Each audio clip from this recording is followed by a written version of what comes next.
This is Hidden Killers with Tony Brueski. Here now, Tony Brueski.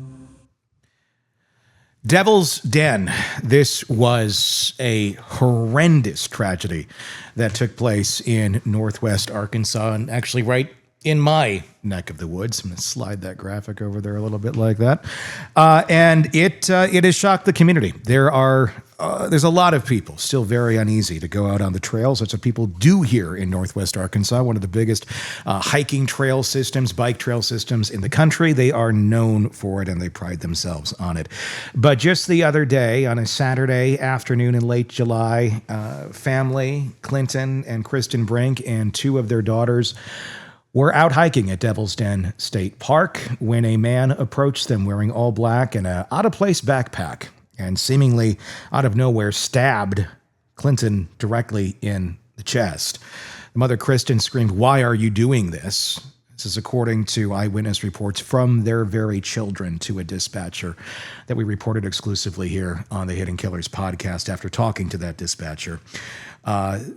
Mother got the kids shooed away and told them to run as far and fast as you can. They end up telling the Good Samaritan who found them and brought them to the ranger station. They ran until they could not hear their mother's screams anymore. That's something that's going to stick with them for the rest of their life. Why did this man do it? His name? Well, he's been arrested now. Andrew McGann is his name. He's a teacher. Had been a teacher in Texas, in Oklahoma, and was about to start a new job here in Northwest Arkansas today, actually. And, well, that's not going to happen. How did he get here? Why did this all happen? What's the motive for something like this? Joining me to discuss, Jennifer Coffindaffer, retired FBI special agent. Jennifer, you've now seen all the details of this story. It doesn't make a lot of sense why this family had this happen to them. What has been your initial reactions as you've been examining this and breaking it up in your mind?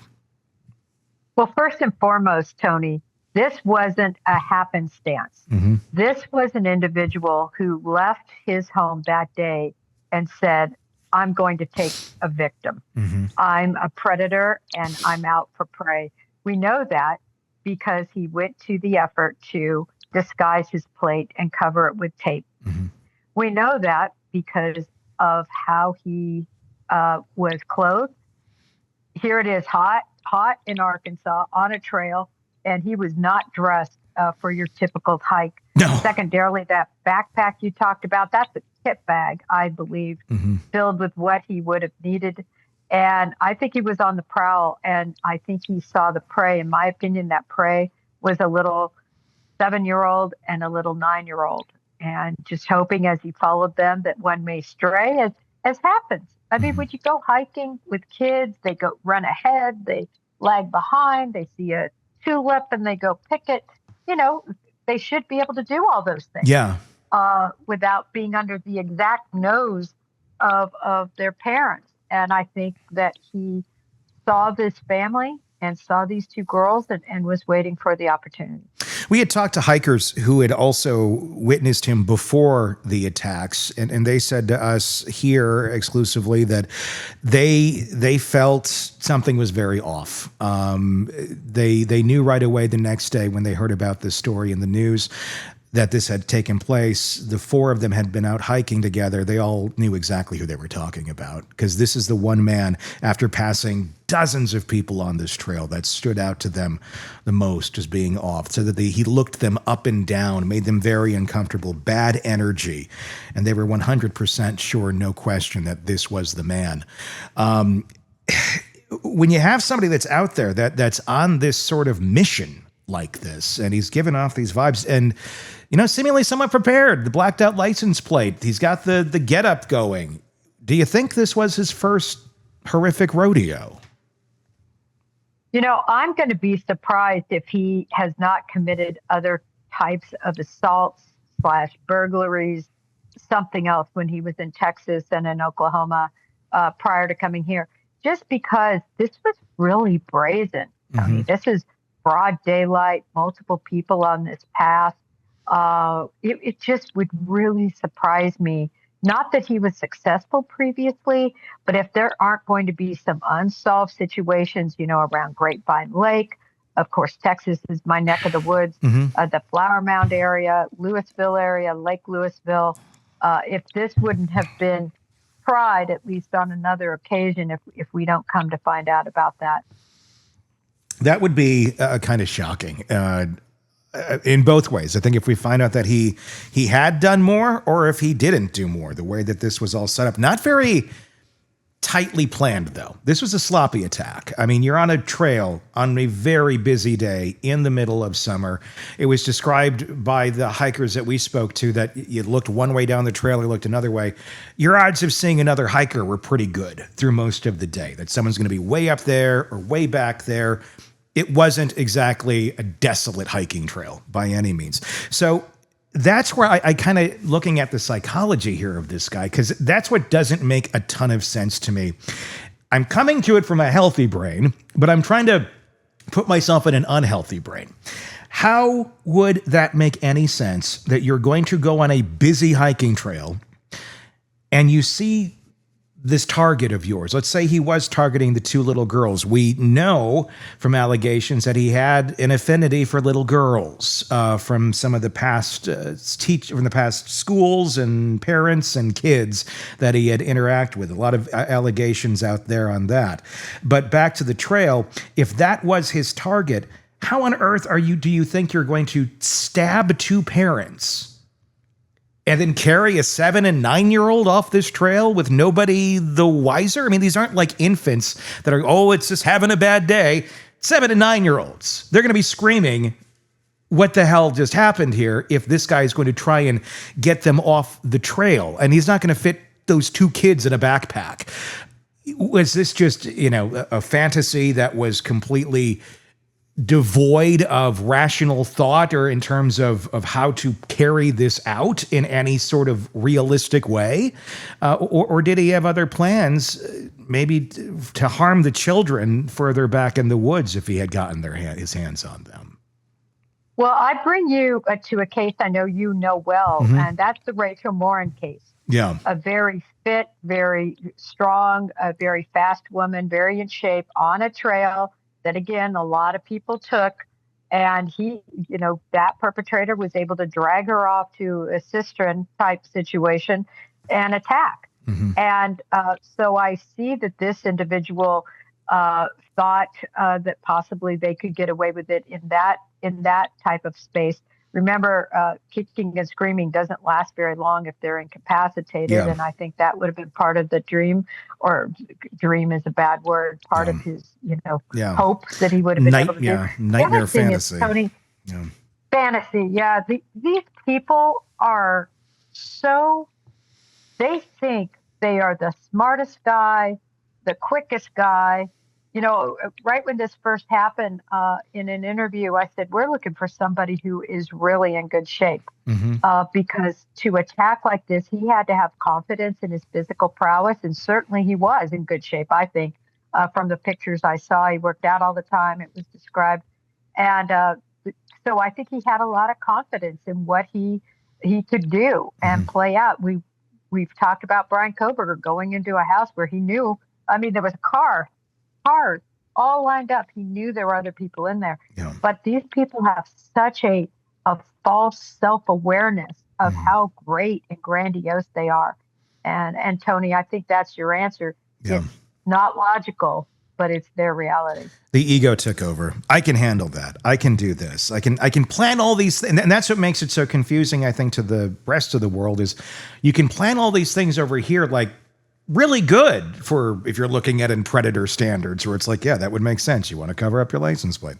Have the bag, have the tactical gear, have all that. But they're like missing key parts of like common sense of if that's your goal, well, then these other things have to be considered as well. And they seem to skip over some of those things, almost feeling like they may have a superpower or something. And that's what I really wonder about. Let's talk about how this guy got to Northwest Arkansas. He was a teacher, which I want to get your reaction on that one right away. That I was shocked to hear he was an elementary school teacher, passed from district to district. And we'll talk about the passing around here in a moment. But what was your reaction knowing this this guy had been teaching elementary kids for the last 4 or 5 years and was set to start again here this week. Well, the biggest thing to me was most predators like this, they're on the outside of that school, right? They're hoping to entice a kid off that playground. They're in the playgrounds lurking.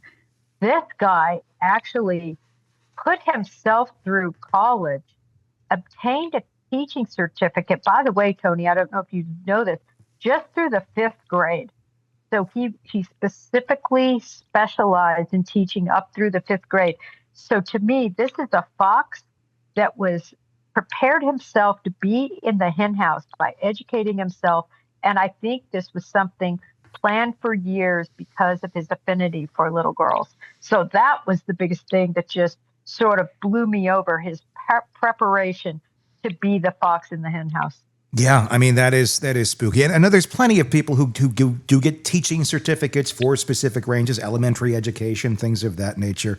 But when you look at it in a predatory sense, you go, oh, that's why you did it. Not why most other people do it, because they're just good with kids of that age more than older kids. It's more, oh, you have really some sort of an affinity over here, an unhealthy one for kids of that age. It's like the 9/11 hijackers getting one-way tickets in a really other twisted sort of way. The fact that he was able to go from district to district, and I know we talked a little bit earlier about, was he doing other things outside of school hours? Were there other crimes committed, which I'm sure a lot of people are going to be looking into now, including us. But the fact that he bounced from district to district because of something known as passing the trash. Basically what that means is school districts, when they have non-conforming employee, to put it nicely, an employee that is having complaints lodged against them, but they can't quite internally put their finger on if this is real or not, or they just don't put enough effort into that, or never actually report it to authorities who could maybe look into it. They internally say, you know what, how about you just resign? And then we will be none the wiser. You can go another district, you go somewhere else, and it will never be a criminal record, and no one will ever know the difference. That's what passing the trash is. And it works in many, many states. Texas now finally just passed a bill like the other week that would have prevented him from going the way he did. It's too late for the Brinks, but it is now in place. So I guess good for Texas for finally getting that up to speed. But across the country, there is no system for that. So it really only works if you're traveling within your own state. If you're going to be in that system for being looked up. This has been a huge problem for a very long time in our country. It's, I would almost say, epidemic. As I'm digging more and more into this, the numbers are shocking of the amount of teachers that have this happen, where it's, well, you're going to resign, and then they go to another school, and you look back, and, oh, there were a lot of complaints lodged, but they don't follow them. How is this going on, and why have we not had any sort of realistic reform to make this work better? Well, I think this Devil's Den case might be the turning point, Tony, because as you said, you're uncovering and seeing how pervasive it is.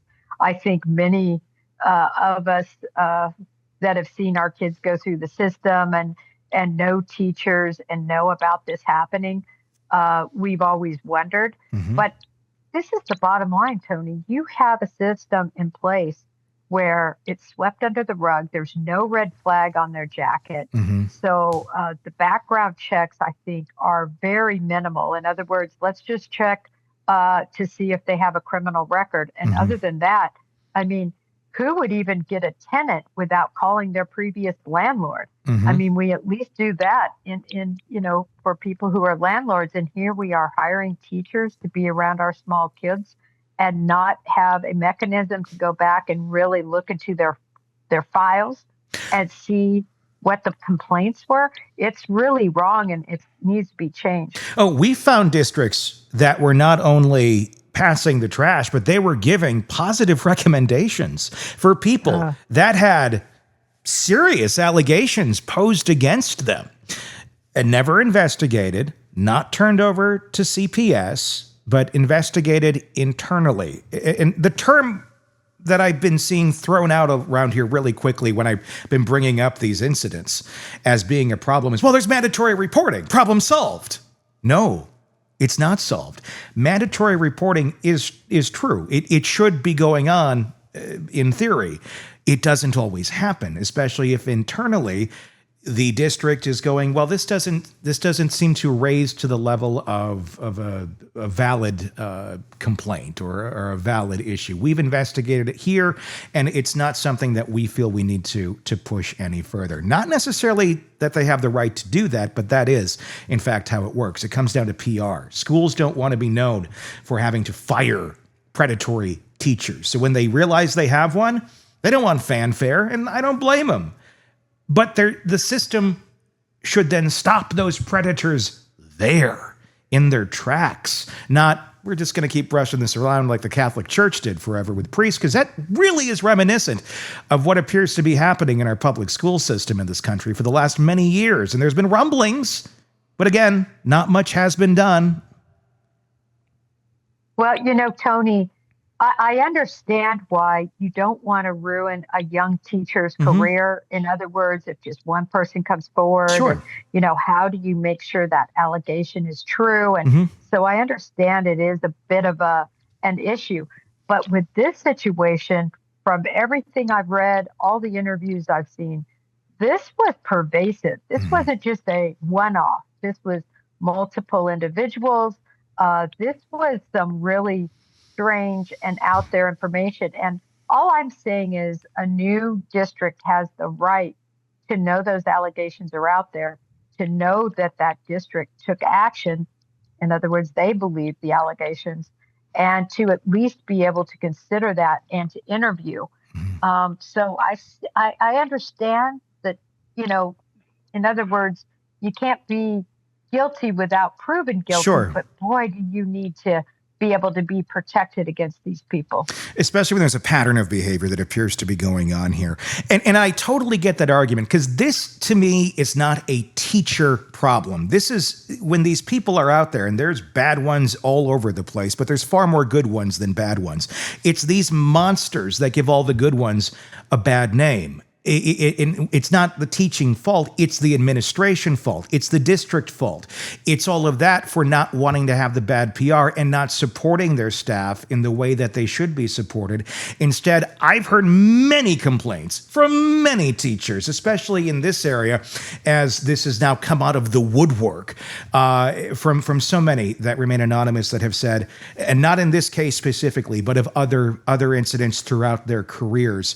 And I can't even say this district specifically or that district specifically, but over the years, in recent years, I should even say too, where complaints are drawn up even by teachers, and the administration's response is far too often, well, we'll look into it. And then nothing. Maybe the person just disappears then. They go off to another district. They are able to resign, but sometimes nothing happens whatsoever. How do we protect both the teachers and the students from some sort of predatory behavior? Cameras have been brought up. I don't know what the rules are for that. I know oftentimes they're in school hallways and such. But if we implemented something like that into every classroom, obviously don't put them in the bathrooms, but hey, teachers, maybe we get a bathroom specifically for teachers, so there's no transfer of teachers in the kids' bathrooms. I don't know. That might be a way to protect both people. But anytime you're interacting with the students, you're doing it in a place where it is on camera. So if someone's going to make an accusation against you, let's go to the tape. And if someone, if there is no accusation or whatnot, you have to go and prove it, and we can see on tape. Obviously, it doesn't, there's always going to be loopholes. There's always going to be issues with sound and what do they say and this or that. But you keep everything more on the record. Is that just something that maybe we need to go to in our country because of the climate that we are now living in with these sort of folks? Where just, look, you got to document everything. And that includes any interactions with these kids, period, for your own safety and for their safety. I definitely agree with that in the grade school setting. Yes. I think once you get into junior high and high school, that's a little bit of overkill. But these young kids are, so vulnerable. Yeah. And, the teachers have so much power over them. And it's an easy fix. One camera in that classroom, particularly with sound, so you can hear some of these interactions. It's kind of like when a police department started going with the body-worn camera. And believe me, police officers love that. Yeah.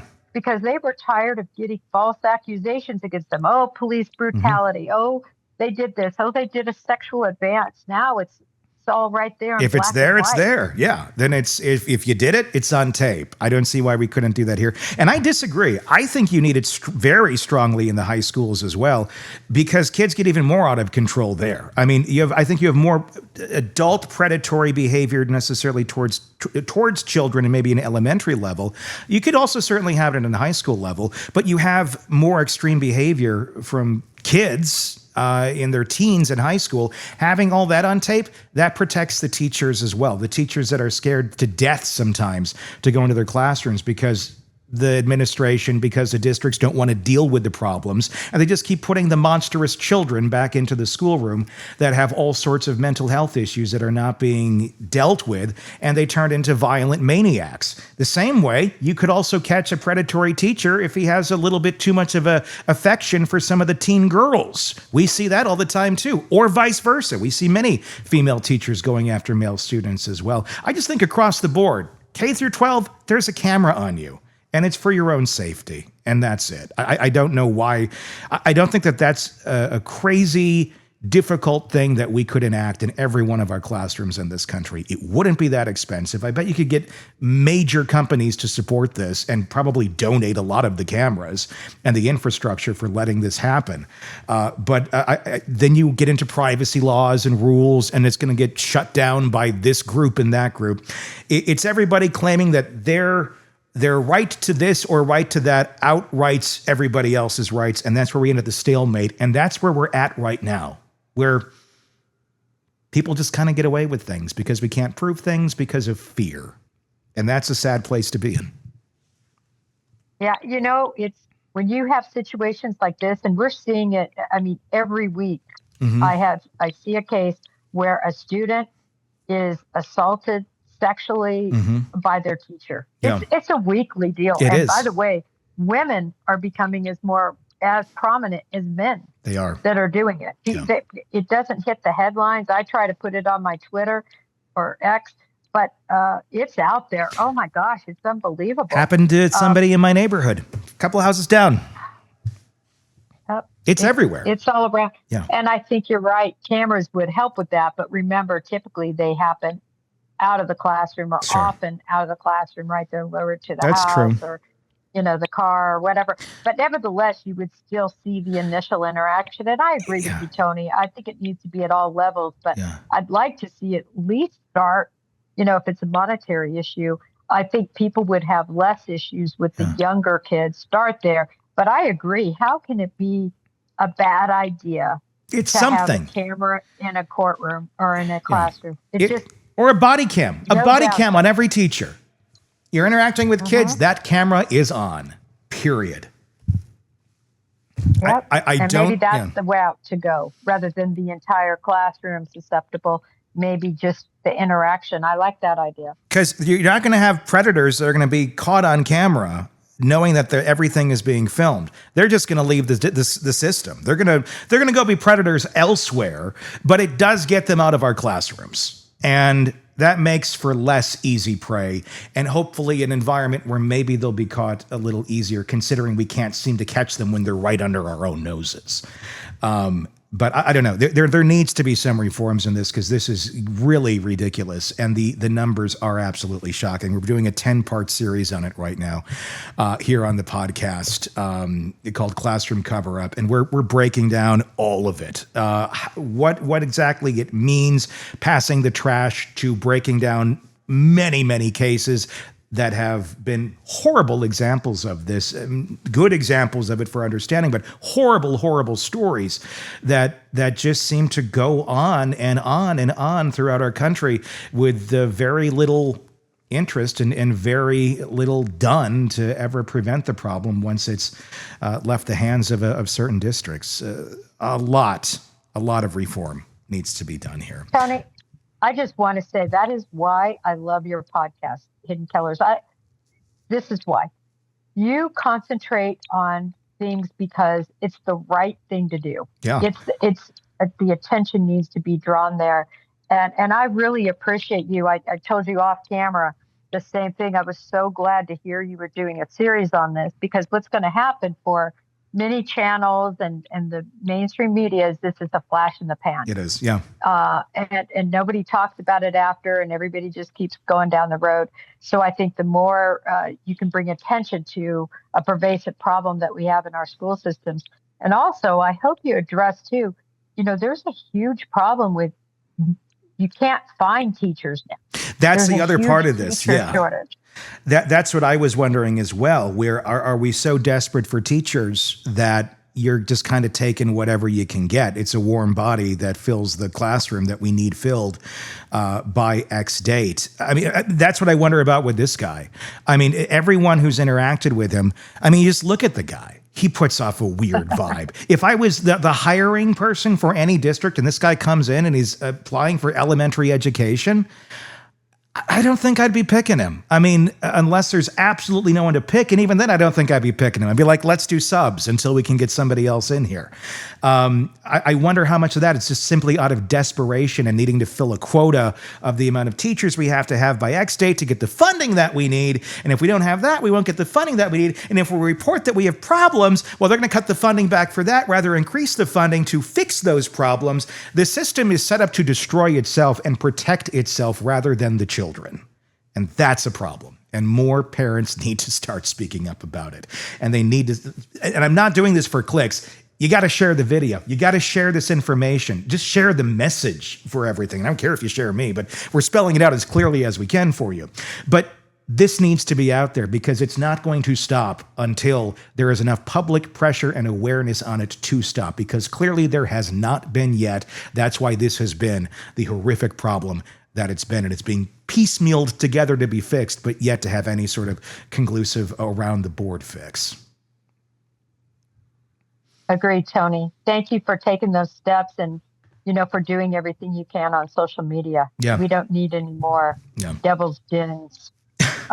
Tragedies. Or teachers like this in our classrooms. Jennifer Coffindaffer, retired FBI special agent, thanks for being with us as always. Want more on this case and others? Then press subscribe now and don't miss a moment of true crime coverage from Tony Brueski and the Hidden Killers podcast.